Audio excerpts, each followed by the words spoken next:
토트넘의 저런 더티한 플레이는 손흥민이 지시한 것이 틀림없다.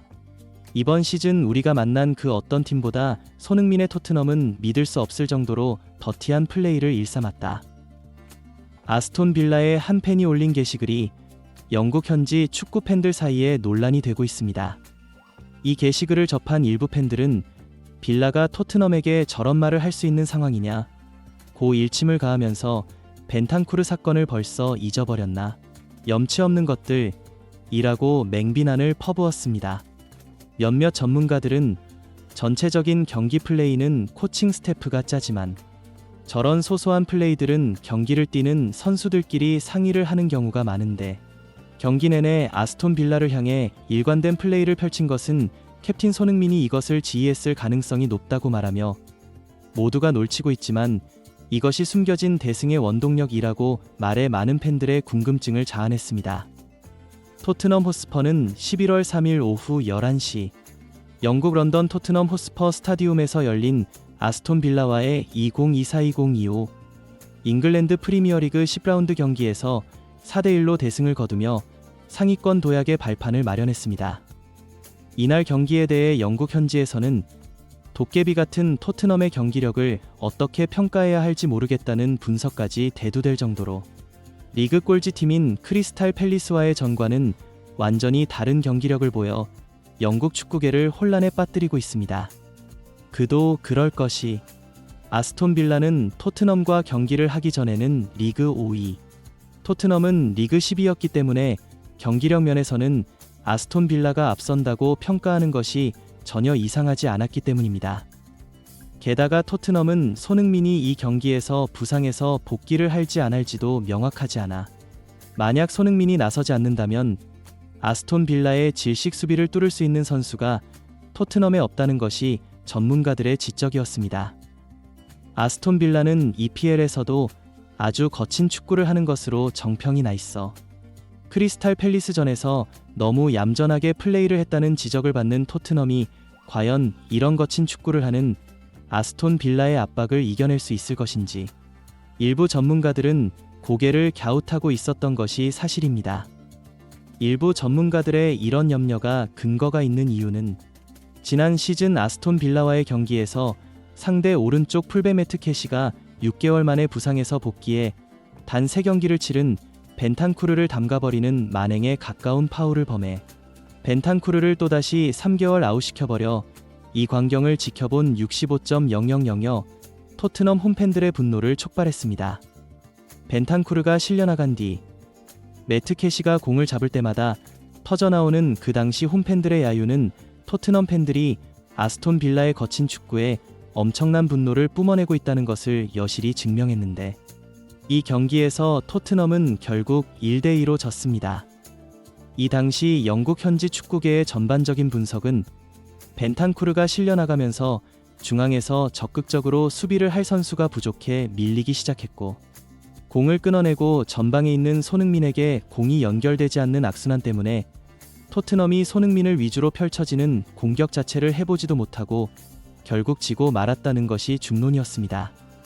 부상에서 복귀하는 손흥민을 막는 아스톤 빌라의 왼쪽 풀백 매트 캐시가 바로 과거 벤탄쿠르를 담가버린 바로 그 선수라고 말하면서, 매트 캐시는 EPL에서도 깡패 축구로 유명한 풀백이라 손흥민이 부상해서 복귀한 첫 경기에서 매트 캐시를 상대하는 것은 정말 큰 부담이라고 긴장감을 늦추지 못했습니다. 경기가 시작되자 아스톤 빌라는 완전히 내려앉은 상황에서 높은 공격 라인을 유지하는 토트넘의 뒷공간을 단번에 공략하려는 역습 전술을 쓰고, 토트넘은 내려앉은 아스톤 빌라의 수비 밸런스를 깨기 위해 계속해서 하프라인 아래에 가둬놓고 빌드업을 시작합니다. 경기가 답답한 양상으로 흘러가자 손흥민은 자신에게 패스가 제대로 연결되지 않는 것을 보고 아스톤 빌라 진영에서 드리블을 통해 돌파를 시도하는데요.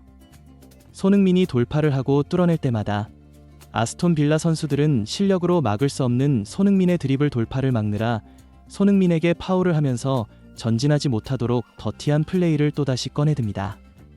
이 장면을 본 몇몇 전문가들은 전반전에 답답한 흐름을 이어가는 것처럼 보이지만 자세히 보면 토트넘 선수들이 지난 시즌 아스톤 빌라를 상대했을 때와는 완전히 다른 모습을 볼 수 있다고 말했습니다. 그것은 바로 아스톤 빌라 선수들보다 더욱 거칠게 플레이를 하는 토트넘 선수들의 모습이었는데요. 특히 벤탄쿠르는 과거 매트 캐시에게 파울을 당해 실려나간 서러움을 갚기라도 하듯 아슬아슬할 정도로 아스톤 빌라 선수들을 상대로 과감한 태클과 몸싸움을 벌여 벤탄쿠르가 이번에 아주 작정을 하고 나온 것 같다는 일부 팬들의 추측을 불러일으켰습니다. 일부 전문가들은 축구 경기는 기세 싸움이라고 말하면서 아스톤 빌라는 지난 시즌 토트넘을 이길 때 거친 플레이를 기억하는 토트넘 선수단은 이번 경기에서 아주 작정하고 나와 경기 초반부터 수비형 미드필더의 역할을 맡고 있는 벤탄쿠르를 선봉장으로 내세워 영리하게 상대 중앙 미드필더들을 요리하고 있다고 말했습니다. 그러나 일각에서는 저런 더티한 플레이가 뭐 잘한 거라고 칭찬을 하는 거냐고 반박하면서 페어 플레이를 해야지, 저런 꼼수로 이긴다, 한들 누가 좋아하겠냐며 일침을 가하는 것도 사실입니다. 이 주장에 대해 몇몇 팬들은 프로에서 승부의 세계는 냉정한 것이다, 순진한 이야기는 집에 가서 해라라고 일침을 가하면서 퇴장을 당하지 않는 선에서 상대가 하려는 플레이를 지능적으로 파울을 통해 끊는 것도 경기라며 이것을 모르는 축구들이나 저런 소리를 한다고 손가락질을 했습니다. 일부 전문가들 역시 전체 전술 플랜은 코칭 스태프가 짜지만 상대가 거칠게 나와 플레이를 어렵게 만들었다는 것은 선수들이 기억하고 있어 경기장에서 더 거세게 밀어붙일 것을 서로 사전에 이야기를 하고 나온 것 같다고 말하면서 그렇게 추측하는 이유는 벤탄쿠르뿐만 아니라 사르, 그리고 우동계 등 토트넘 선수 전체가 거친 플레이로 아스톤 빌라 선수들을 괴롭히고 있기 때문이라고 분석했습니다. 이런 플레이를 선수단 전체가 공유하고 경기장에서 거칠게 상대를 밀어붙이라는 세부 전술은 경기장에서 선수단과 함께 뛰는 손흥민이 주도했을 가능성이 아주 높다고 말했습니다. 그들은 이런 분석의 근거로 주장은 그라운드의 감독이라고 말하면서 피치라인 밖에 있는 감독은 상황이 급격하게 변하는 축구 경기에서 선수 교체 말고는 상황에 바로바로 대처할 수 없기 때문에 선수들 중에 경험이 많고 노련하며 전술적 이해가 매우 뛰어난 선수를 주장으로 선임의 선수들이 순간순간 급하게 변하는 그라운드의 속 상황에 대처하는 것이라 말했습니다.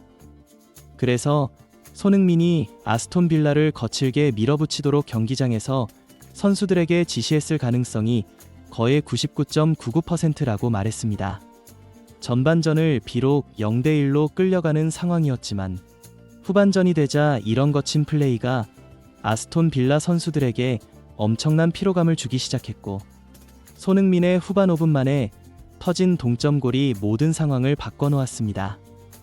아스톤 빌라의 우나이 에메리 감독은 후반전 너무 이른 시간에 토트넘이 골을 넣어 흐름이 바뀐 것을 우리가 다시 가져오지 못한 것이 패배의 원인이라고 말하면서 토트넘은 강한 팀이다, 특히 손흥민이 있을 때 토트넘은 완전히 다른 팀으로 변한다, 모든 것이 뜻대로 되지 않았다고 고개를 떨구었습니다. 아스톤 빌라의 한 팬은 자신의 개인 SNS에 토트넘이 이번 경기에서 이길 자격이 있긴 했지만 굉장히 더러운 플레이를 일삼았다고 말하면서 우리가 겪은 팀들 중 가장 더티한 팀이라고 비난했습니다. 이 주장을 접한 일부 팬들은 경기 내내 토트넘 선수들이 왜 저렇게 아슬아슬한 파울을 하는지 조마조마했는데 분석을 듣고 보니 이해가 된다, 손흥민이 후반전 이른 시간에 교체되어 나온 것도 아마 저런 더러운 플레이를 하는 아스톤 빌라를 상대로 손흥민이 부상을 입을까 봐 걱정되어서인 듯 보인다 고 말에 많은 팬들의 큰 공감을 얻었습니다. 구독 및 멤버십 가입은 매일 더 나은 영상 제작 열정을 타오르게 합니다. 이상